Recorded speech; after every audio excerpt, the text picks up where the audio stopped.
Okay, in this video I want to take a quick look at a really small detail that matters a lot, it turns out, in elite level spy party play. Specifically, I want to talk about how the characters finish their walking animations when they get to where they're going, how they stop moving, and often how they complete the turn into the conversation or window or statue or bookshelf pad.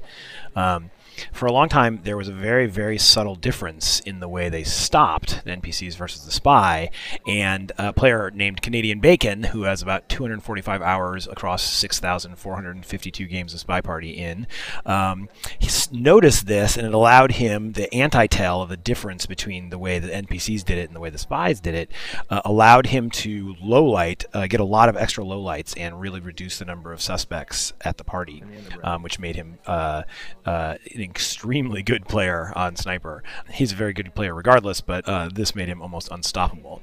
And so I tried to fix it, and then I made it worse, and I tried to fix it more, and I made it a little better, and then I tried to fix it again, and I finally believe I fixed it to my satisfaction.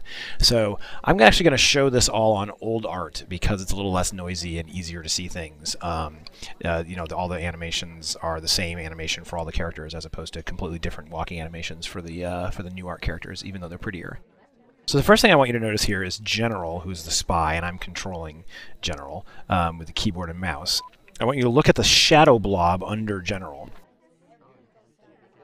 You can see when he stops, it stops immediately, and then he turns. And that's very important. So this is spy movement.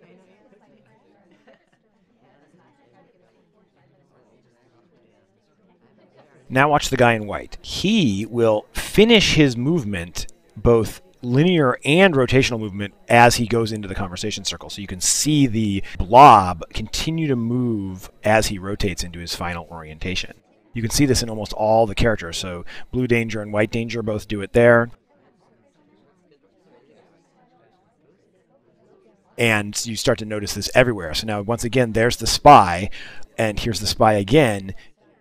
And here's a character, here's an NPC. So Plaid Jacket's going to go to the conversation circle on the right here in a second, and you'll notice right at the end, as he comes in, the interpolation.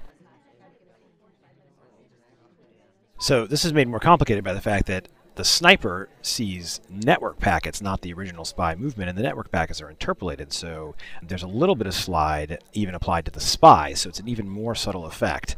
The spy will slide less on average on these tiny little stops, but there will still be some. So here's footage of the NPC. The General is an NPC at this point, and you can see, especially coming in here to the statue, how much slide there is.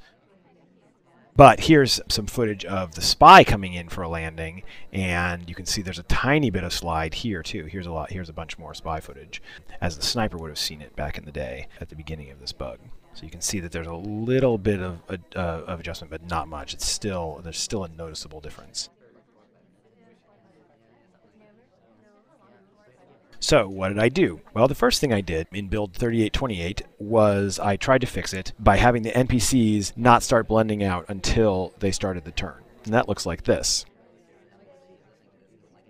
Then I ended up screwing it up because the spy would stop a little earlier. The spy would stop moving as soon as they stopped moving linearly, and so the blend out was happening earlier than it was for the NPCs. So there's a slight difference here, but it was better than the previous tell. Then I decided I'd fix it even more. Here's the NPC, which is basically stopping similarly. And unfortunately, I ended up making it worse because here's the spy, and the spy stops almost immediately. So there's this build, 3857, was a disaster. I thought it was going to fix it even more because I was fixing some other stuff at the same time, but it's actually made it way worse. So what I did next to try and get this working is I made sure that nobody blended out until they were totally done with their animation, including the rotation. Of course, that meant that everyone kicked their feet like crazy. So there was the NPC, and here is the spy version of this. And so it looked really ugly, but it got rid of the tell and the anti-tell, finally, at the expense of some ugliness. So then, finally, I decided I couldn't take it anymore, and at the risk of adding more tells, I decided to fix it so that they both blend out as they start. Both the spy and the NPCs blend out as they start the final turn. So it's much more pleasant to look at, and hopefully there's no tell or anti-tell. So here's the NPC doing it, and then here is the spy doing it. And you shouldn't be able to tell the difference now, and it should be a relatively pleasant stop. So here I have actually done a split screen with the two of them, so you can see, you can watch them both, and you tell me if you see on average a difference between the two, then I really want to know about it, especially if your name is Canadian Bacon.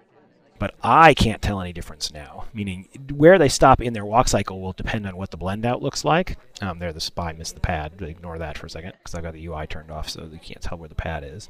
Where the spy and the NPCs are in their walk cycle when they stop is going to change the way the blend looks, but they should blend at the same time now, so they should be almost identical. Hopefully identical enough to keep spies from getting shot. Okay, well, that was my incredibly detailed video about an incredibly small and subtle feature. If you want more videos like this and even more exciting ones, you can subscribe to the YouTube channel, SpyParty Game. And if you want to join the beta and shoot people for incredibly tiny animation glitches, you can do that at SpyParty.com. Thanks a lot.